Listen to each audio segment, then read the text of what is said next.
शिव महापुराण की कथा कहती है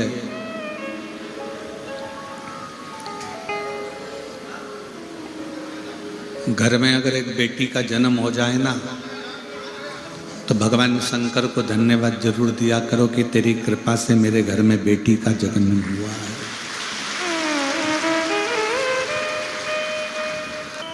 बेटा एक बार माँ बाप को दुखी देख लेगा पर बेटी अपने माँ बाप को कभी दुखी नहीं देख पाती है।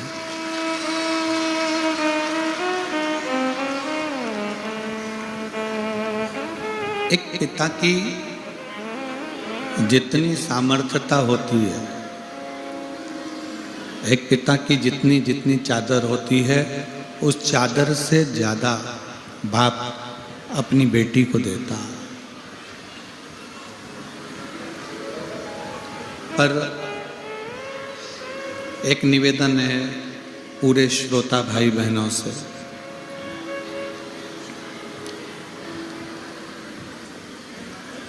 कि आप खुद के बल पर आगे बढ़ने का प्रयास करो।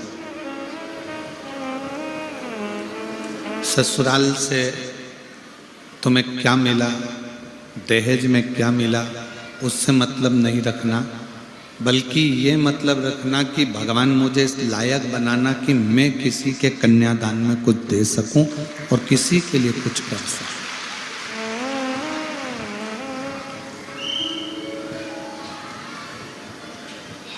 आप किसी को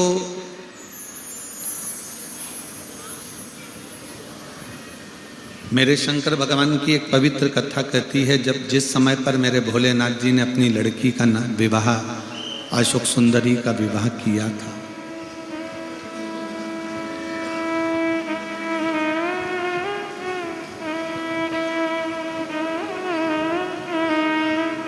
तो पार्वती जी ने भगवान शंकर से कहा था कि आपकी लड़की अशोक सुंदरी का विवाह हो रहा है और आपकी बेटी अशोक सुंदरी का जो विवाह हो रहा है, इसको कन्यादान में आप क्या दोगे? अपने पास देने के लिए तो कुछ है नहीं, केवल ये एक गुफा, कैलाश पर्वत, सिर पर गंगा, मस्तक पर चंदा, तन पर भस्म, इसके सिवाय तो मेरे पास में कुछ है नहीं। फिर बेटी अशोक सुंदरी के कन्यादान में क्या दिया जाए? शिव महापुराण की कथा कहती है कि भगवान शंकर ने तुरंत माता पार्वती जी से कहा कि मेरी बेटी अशोक सुंदरी को कन्यादान में मैंने जो शिक्षा दी है,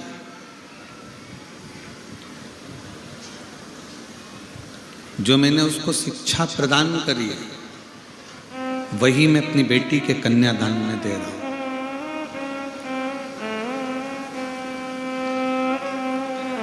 इस वन क्षेत्र में, इस दंडकारण्य वन क्षेत्र में जितने भी पिता के घर में बेटी ने जन्म लिया है, उन पिताओं से इस व्यासपीठ से एक ही निवेदन है कि बेटा और बेटी में भेद मत करो। बेटी को इतना पढ़ाओ कि उसकी शिक्षा ही उसका कन्यादान बने।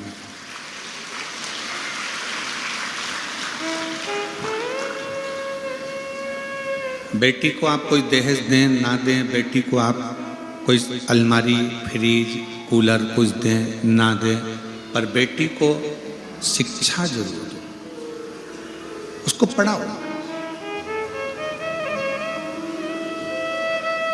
तुम्हारी दी हुई अलमारी एक दिन अटाले में चली जाएगी, तुम्हारा दिया हुआ फ्रिज एक दिन बिगड़ जाएगा, तुम्हारा दिया हुआ वॉशिंग मशीन एक दिन खराब हो जाएगा, तुम्हारा दिया हुआ एक दिन सोफा सेट फट जाएगा, तुम्हारा दिया हुआ कपड़ा भी बेकार हो जाएगा, तुम्हारा दिया हुआ सोना चांदी भी एक दिन हो सकता है कि कर्जे में डूब जाएगा, पर तुम्हारा दी हुई शिक्षा, तुमने जो बेटी को पढ़ाया है, अच्छा कॉलेज, अच्छा स्कूल बेटी को पहुंचाया है, तुम्हारी वो दी हुई शिक्षा वो कभी ना फटती है, ना कभी बेकार होती है, ना कभी कर्जे में लेकर जाती है।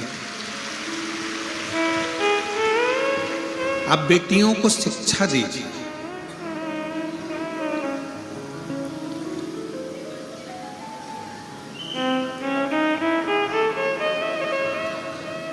और बेटियों को ऐसी शिक्षा दीजिए, बेटियों को ऐसा पढ़ाइए कि बेटियां भी आने वाले समय में जब कहीं पर उलझें तो कह सकती हैं कि मेरे पिता ने मुझे ये शिक्षा प्रदान करी, मुझे ये शिक्षा दी। भगवान भोलेनाथ, भगवान शिव कहते हैं मैं अपनी बेटी अशोक सुंदरी के विवाह में कन्यादान में शिक्षा दे रहा हूं।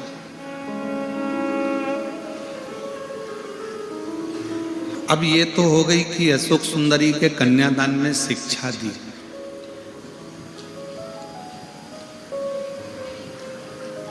जिस समय पर गणेश जी का विवाह नहीं हो रहा था, कौन मनुष्य के शरीर पर हाथी का मुख लगा हुआ है, हाथी की सूंड लगी हुई है, बड़े बड़े कान है, बड़ी बड़ी सूंड है, बड़े बड़े नयन है, बड़ी बड़ी तोंद है, कौन बेटी भी आए?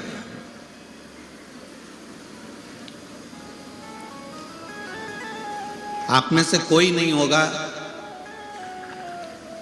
जिसके मनुष्य के शरीर पर हाथी का मुंह लगा हो और अपनी लड़की की शादी कर दो। किसकी सामर्थ्यता होगी जो अपनी बेटी की शादी ऐसे हाथी के मुख वाले से कर दे? किसकी सामर्थ्यता?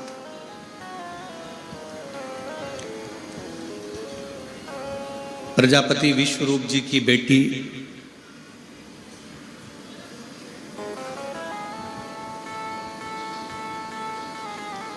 रिद्धि सिद्धि, जिनका विवाह गणेश जी के साथ हो रहा है,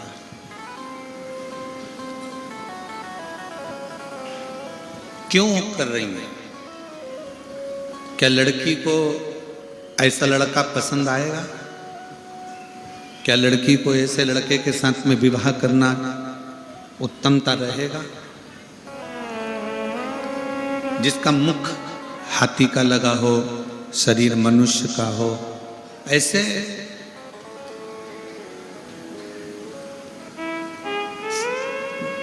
से कैसे विवाह कर सकते?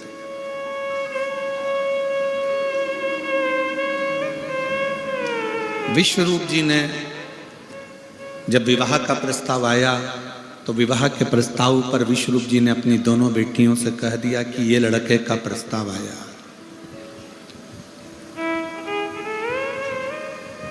ये लड़के का प्रस्ताव है। और ये मत सोचना बेटियों की केवल यही प्रस्ताव है। शादी के लिए भगवान विष्णु के यहाँ से भी खबर आई है, ब्रह्मा जी के यहाँ से भी खबर आई है, इंद्र के यहाँ से भी खबर आई है,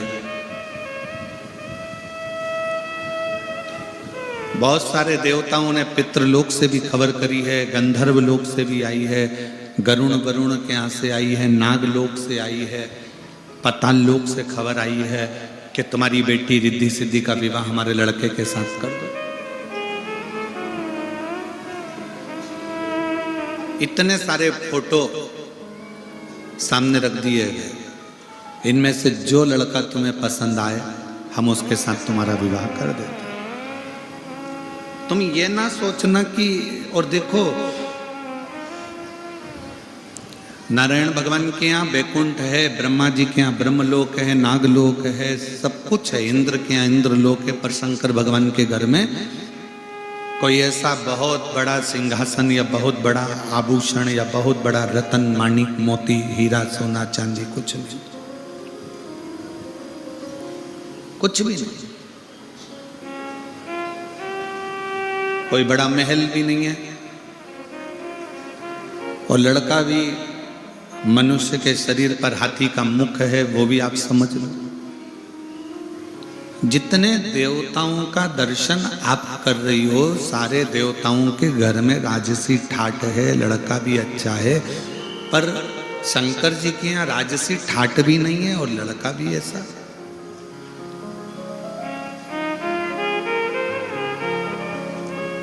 समझ लो, रिद्धि सिद्धि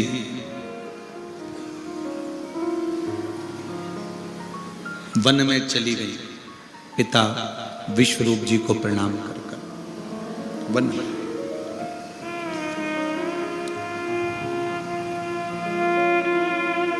एकांत में बैठ गई हैं रिद्धि सिद्धि। देव ऋषि नारद जी का आगमन हुआ है और देव ऋषि नारद जी का जब आगमन हुआ तब देव ऋषि नारद ने रिद्धि और सिद्धि से पूछा, क्या बात है, आज प्रजापति विश्वरूप जी की बेटियां वन में घूम रही?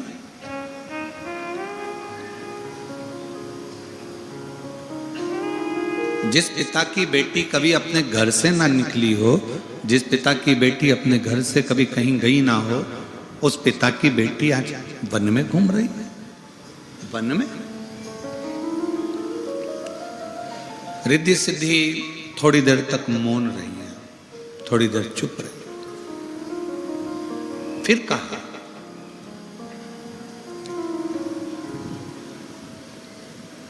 आप कुछ बोलोगी नहीं? रिद्धि सिद्धि ने कहा कि हमारे पिता ने हमको हर पल समझाया है, टोका है, बोला है और हम हमारे पिता के अनुकूल चलने वाली बेटी हैं।